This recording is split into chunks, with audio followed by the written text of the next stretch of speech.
Bom dia, meu nome é Letícia Alves. Eu vou apresentar, junto a Maria Luísa Feliciano, Alisson Silva, Catiane Ellen e Rayane Câmara, o tema citoesqueleto da matéria de biologia.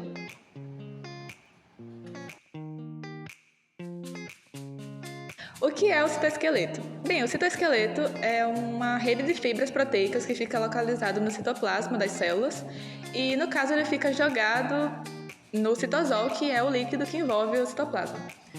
Bem, a função que resume o citoesqueleto é justamente sua capacidade de formar as células. Então, ele atua com suas fibras, né? Permitindo que as células consigam atingir suas funções, assumir suas funções a partir da sua formação. E aí, bem, ele é dividido em três tipos de fibras, né? Temos as fibras de microtúbulos, filamentos de actina ou microfilamentos e os filamentos intermediários, que inclusive estão ilustrados aqui. Microtúbulos, filamentos intermediários e filamentos de actina ou microfilamentos. Quanto às funções, o citoesqueleto ele pode assumir tanto a função, né, de formação da célula, quanto também de organização das organelas, movimentação celular, divisão celular e transporte de moléculas e vesículas. Nos atendo agora à movimentação celular, ele basicamente funciona da seguinte forma. Os cílios e flagelos, como a gente conhece, os flagelos especificamente por causa do espermatozoide, né, da movimentação do espermatozoide, ele é formado no centríolo, que no caso pertence, né, ao centrosomo. O centrosomo, ele não está ilustrado em nenhuma das imagens, mas ele basicamente é quem organiza os microtúbulos, né, especificamente os microtúbulos. Então, dessa forma, os cílios e flagelos eles são formados a partir dos microtúbulos. E aí, como dentro do centrosoma existe o centríolo é quem produz. O centrosoma organiza os microtúbulos e o centríolo produz os cílios e flagelos, né? Os cílios para atuar, por exemplo, na traqueia, quando a gente come e aí o alimento precisa deslizar, quem está auxiliando isso são os cílios, e os flagelos, no caso, para os espermatozoides, né, conseguirem se movimentar e atingir o óvulo. No caso da divisão celular, ele também é responsável, o citoesqueleto, por formar o fuso mitótico, que basicamente é quando acontece a separação de cromossomos para compor as células filhas, né? A mesma quantidade para as células filhas.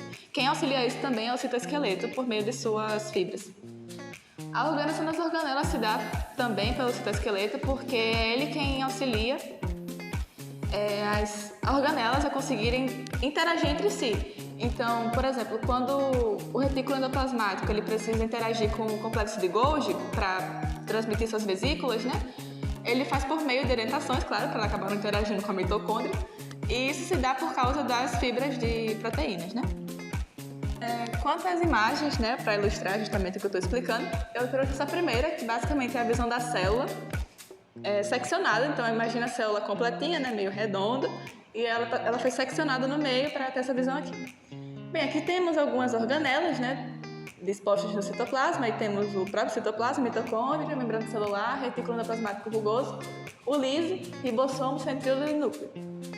Aí, bem, se vocês olharem bem de perto, dá para perceber que aqui estão jogados, digamos assim, uma espécie de citoesqueleto, né, que no caso são as fibras dele. E aí, se vocês perceberem, existem algumas que estão mais próximas da membrana, que é justamente para facilitar a formação. Existe um movimento, que no caso é a fagocitose, que basicamente envolve, né, a membrana se projetar para conseguir envolver um alimento, então a bactéria, enfim. E para isso acontecer é preciso que ela se deforme de certa forma, e isso é feito pelas fibras. Então quem auxilia isso é justamente o citoesqueleto. Para ela conseguir se estender e envolver o alimento, ela precisa que as fibras, especificamente as fibras de actina, se reorganizem para que isso seja possível. E também, compondo essa parte, também tem as fibras intermediárias que vão auxiliar, fazendo com que esse estiramento não seja definitivo. Então, para que a célula consiga retornar ao seu jeito, né, anterior, a sua forma anterior, ela precisa das fibras intermediárias que vão auxiliar sendo resistentes, funcionando como resistência mecânica. E com isso ela consegue voltar à sua forma anterior. Nessa segunda imagem, no caso, eu trouxe a visão do citoesqueleto como se tivesse ampliado essa célula aqui de cima, seccionada, e agora a gente consegue perceber como é que fica a distribuição dos filamentos, né, das fibras, no próprio citoplasma. Então, por exemplo, vocês podem perceber que existem alguns microtúbulos passando aqui entre, porque eles funcionam como transporte, né, como mencionei anteriormente, de vesículas e tudo. Então é como se o microtúbulo ele acabasse se vinculando a proteínas motoras, como a dineína, e fazendo com que as organelas elas fiquem se movimentando dentro do citoplasma. Quem possibilita isso são os microtúbulos. E bem, aqui vocês podem perceber que os microfilamentos de actina, que foram os que eu mencionei anteriormente quanto à fagocitose, eles estão próximos de quê? Da membrana plasmática, porque justamente eles vão facilitar que aconteça processos como a fagocitose. E também que envolvam, né, a modificação da forma da célula.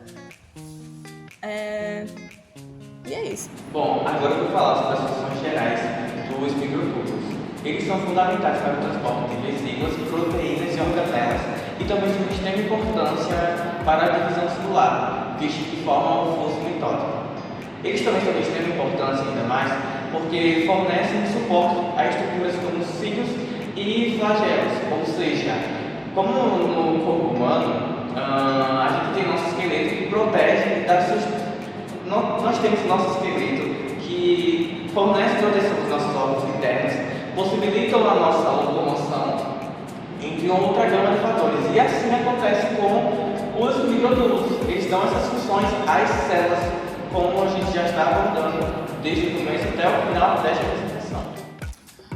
Bom, agora sobre o trabalho em conjunto, nós temos 3 tipos de filamentos do citoesqueleto que interagem entre si para permitir a estabilidade e a mobilidade celular. Nós temos os microfilamentos, que suportam a forma celular, enquanto os filamentos intermediários conferem resistência a microtúbulos. E os microtúbulos facilitam o transporte interno, formando a rede eficiente que mantém essa célula coesa. Então, recapitulando, os microtúbulos suportam a fórmula celular, enquanto os filamentos intermediários conferem resistência a microtúbulos e esses, por sua vez, facilitam o transporte interno, mantendo a célula coesa. Bom, eu vou começar falando sobre o microfilamento. A sua estrutura são os filamentos mais finos dos citoesqueletos, que são compostos por acetina, uma proteína globular. Bom, eu vou citar 3 funções. A primeira é a manutenção da fórmula celular. Elas ajudam a manter a fórmula dando suporte à membrana plasmática. Outro ponto é o movimento celular. Esses são envolvimentos em processos como a divisão celular, contração muscular e o movimento de organelas dentro da célula. Bom, o movimento de organela dentro da célula a hemoboide e a fagocitose participam de uma migração de células, como nos casos de glóbulos brancos que se movem em um combate de infecções. Bom, falando agora sobre os filamentos intermediários, a estrutura do filamento é de diâmetro médio e composto por diferentes proteínas, dependendo do tipo da célula. Alguns exemplos incluem a queratina e o desmina. Bom, as suas funções está dentro das resistências mecânicas, onde elas fornecem uma força estrutural para a célula, ajudando a resistir ao estresse e à distorção. A coragem de organelas ajuda a manter as organelas como núcleo em uma posição dentro da célula. E por último, a formação de desmossomos. São fundamentais para a adesão celular, unindo células adjacentes em tecidos. Bom, falando agora sobre os microtúbulos, iniciando pela estrutura. São os filamentos mais largos e compostos por tubalina que se organiza formando cilindros ósseos. Existem 2 tipos de principais de tubalina, a alfa-tubalina e a beta-tubalina.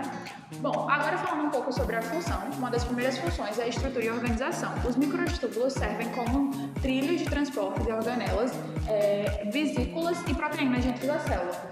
Partindo para o segundo ponto, os movimentos celulares. São essenciais para os movimentos de flagelo e cílios, como os movimentos das células espermáticas e o transporte dos fluidos nos sistemas respiratórios. Indo agora para a divisão celular, o transporte da mitose e a meiose. Os microtúbulos formam um fuso mitótico, responsável pela separação e pelo cromossomo. Agora falando sobre o transporte celular, eles organizam um sistema de transporte intercelular, conduzindo as organelas e moléculas no interior da célula. Bom, agora eu vou falar sobre a ancoragem celular, que é quando as células se fixam a outras células por moléculas como integrinas e caderinas, e é essencial para a forma celular, adesão e sinalização. Bom, os movimentos celulares são cruciais para o processo de desenvolvimento embrionário, cicatrização de feridas, resposta imunológica e metastase de células cancerígenas. E os tipos principais desses movimentos são: o primeiro, a migração ameboide, que é caracterizada por alterações rápidas na forma celular, comum em leucócitos. O segundo é a migração mesenquimal, que é um movimento mais lento e orientado, típico de fibroblasto. O terceiro é o movimento ciliar ou flagelado, causado pela ação de cílios ou flagelos, como no transporte de muco ou na locomoção de espermatozoides. Bom, sobre as fases da migração celular, nós temos a protusão, que é a formação de estruturas como lamelipódios, que são extensões planas, e filopódios, que são extensões finas, na direção do movimento. Segundo, nós temos a adesão, que é a formação de contatos transientes como a MSC por adesão focais. O terceiro, nós temos a tração, que é a contração do citoesqueleto de actina puxando o corpo celular. O quarto, nós temos o desprendimento, que é a liberação dos contatos da parte traseira da célula. Agora, o citoesqueleto no movimento. A actina é a principal responsável pelas mudanças na forma celular e formação de protusões. Microtúbulos ajudam no transporte intracelular e na orientação do movimento. A miosina gera forças contráteis necessárias para o movimento. Bom, agora vamos falar sobre a adaptação celular. A adaptação da célula ao ambiente é a capacidade que as células possuem de ajustar suas funções, estrutura e comportamento em relação às mudanças ao ambiente externo e interno. Essa habilidade é essencial para a sobrevivência, o desenvolvimento e a manutenção do equilíbrio homeostático. Bom, agora sobre os tipos de adaptações. Vamos começar pela hipertrofia, que é o aumento do tamanho das células devido à maior demanda funcional ou estímulos hormonais. A segunda é hiperplasia, que é o aumento do número de células por divisão celular. A terceira é a atrofia, que é a redução do tamanho ou na atividade das células, geralmente causada por diminuição de estímulos ou nutrientes. E o quarto, que é a metaplasia, que é a substituição de um tipo celular por outro mais adaptado às condições adversas. Bom, com isso finalizamos a nossa apresentação, onde está aqui o mapa que foi entregue aos senhores, que foi bem pontuado, explicado pelos meus colegas anteriormente, e com isso agradecemos pela atenção.